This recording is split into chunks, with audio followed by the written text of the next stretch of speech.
Hi everyone, it's Sarah from Sassy Reads, and today I'm bringing you a full-length review for The Stand by Stephen King. This is my all-time favorite novel. When I started The Stand, I started it this summer completely on a whim. I was actually pretty sure I was never going to pick this up just because it's massive. My edition is 1,439 pages, and yeah, there's pictures in here, so that helps. I'm trying to show you a picture that won't spoil the ending. Here's a picture. So there's artwork in here, so it makes it go by quicker, which is great. But I was scared of this thing because it's huge, right? And I have the complete and uncut edition. So let's dive into the origins of The Stand and what it's about. So The Stand was originally this length. In mass market paperback. In full length, with a hardcover, it'd probably be around 1,200. Mass market paperbacks add more page width. So Stephen King's novel was cut by the publishers because they believed that nobody would pay over $10 for a novel at the time when this was published. I think this was published in the 70s. Yeah, in 78 when this was first published, the publishers were like, no one's going to pay that much for a hardcover. Whereas now people pay $30 for adult hardcovers. So that goes to show the times, right? So this is what Stephen King considers to be his version. This is what he intended The Stand to be as.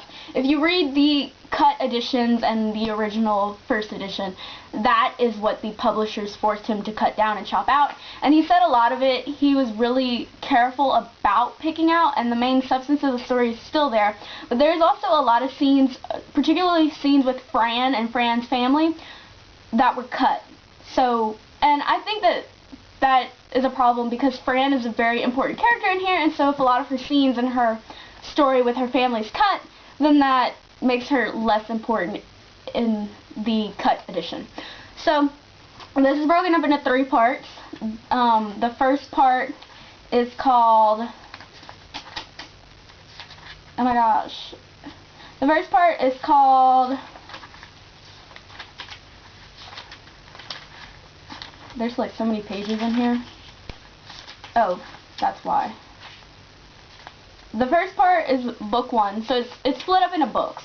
It's called Captain Trips. Captain Trips is a virus that decimates 99.8 or 9% of the population. It kills and wipes off everybody. It is a contagion that was created by the government, and it is super deadly. It causes horrible side effects. It looks like a common flu, and it started during the summer, so people just assumed it was a summer flu going around, and it quickly spread from a small town in Texas to everywhere because human interaction. You know, they say every 7, or is it 12, there's this psychological thing where you're connected to a certain amount of people in existence, and this kind of shows how easy it is to spread the virus, because the first book follows all that. We meet Stu, who becomes the, I guess you say, main character for this novel. We meet Larry Underwood, who is a musician, down and out drug addict, going back to New York to visit his mother. We meet Fran, who lives in Maine and who is a kind of socialite from upper class wealth who finds out that she is pregnant. And we also meet, oh my god, what's his name? He's my favorite, Nick. We meet Nick Andrews in a jail cell after he's been brutally beaten, and we learn that he is mute and deaf. He's mute and deaf. I don't think he can talk. Can he talk? No, he writes. That's how he communicates. I read this a while back, so I'm trying to remember everything because there's a lot. And as the story progresses, we go into book 2, which follows the journey to Mother Abigail. These people are being sent dreams. There's 2 types of dreams. One dream is a very elderly woman. She's 108. She's this cute little old black lady just sitting on a porch up in Nebraska, just waiting in her cornfields, right?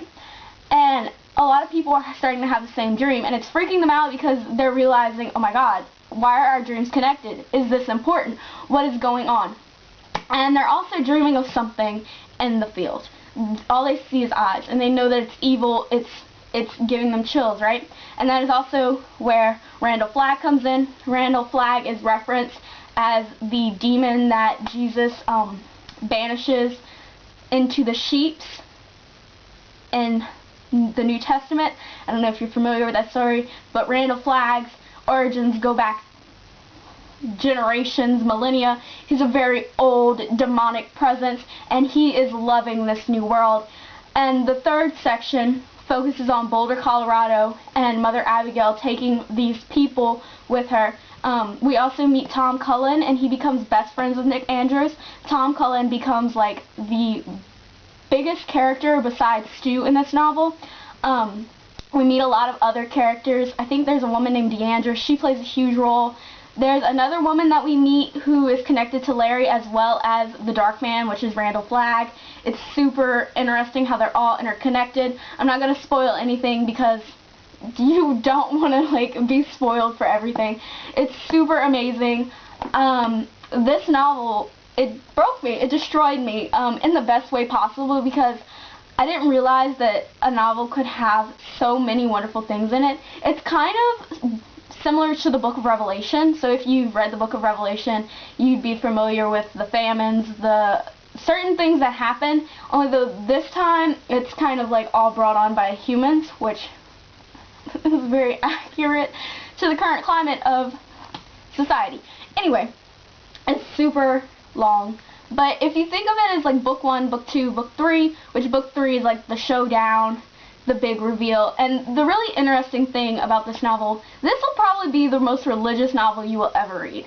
This novel is very immersed in God and in religion. Mother Abigail is a strong believer in God, and she knows that this is her mission, and this is why she's so old. She's past 100, and this is her mission. And she even goes and she fasts in the desert, and to prove to God that after she feels that she was being prideful. She is very much similar to Jesus Christ, and I would call her the Jesus of the stand, because a lot of her own ideologies fit those of Jesus, and she keeps to those ideologies by carrying it out full circle, just like Jesus Christ did. And so it's really fascinating, because all of these people who survived are agnostic and or atheists. There's a lot of conversation, especially once they start to go on this mission, because one of them is is he a sociologist or an anthropologist? It's been a couple months since I read this, but he's very smart, he's intelligent, and so I think he's a sociologist. So he talks about the social constructs of society and religion, and he begins to slowly, along with all of them, wonder if this is God's mission.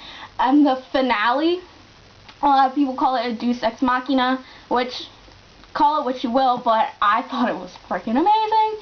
It fit. Like, if you compare it to the Book of Revelation, it fits with the story and like the villains. It gets crazy. Like, Randall Flagg has people crucified on crosses in Las Vegas. It feels very much like the Bible. It gets very brutal. It's very scary, and the people who follow him in Las Vegas, they are on the path of destruction. They want to cause as much havoc as they can, and it's freaking amazing. If you haven't picked up The Stand yet, you have to. Like, it's worth it. Like, I read this in a month because I loved it, and I would read like 200 pages every day when I had time to, and I adored it. This is the best novel I've ever read, and I think you'd be doing yourself a disservice by not reading it because it's so big. I mean, if you're going to read one book in your life, you want it to be a book that defines you, and I feel like this book encompasses all of humanity. It has so many important aspects of social justice, sociological interactions that happen between humans, and plus it's dark. It's a horror novel, so like there's a lot of scary things happening. There's cannibalism, people are on crosses, people are bleeding from their eye sockets. It gets crazy. Like, it's Stephen King. So let me know down below in the comments what you think of The Stand. I hope you add it to your to-read list, and don't forget to subscribe. Bye!